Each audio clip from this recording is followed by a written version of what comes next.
Magandang umaga po guys, ako po sa Dan Basasa. Ako at mga kaanak ko ay papunta muna sa Kaluya Shrine sa bayan ng Sapandalaga sa Misamis Occidental Province.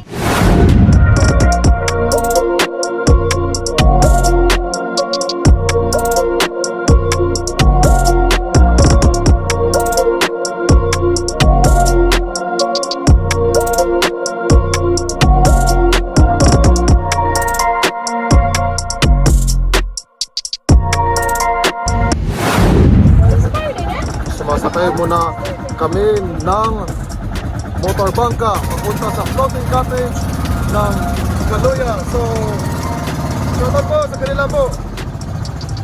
Pupunta kami sa Kaluya floating cottage.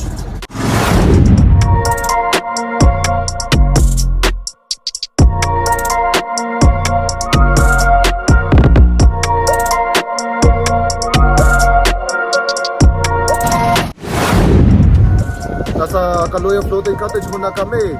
Kaya nga pala, masayahin kami ngayon.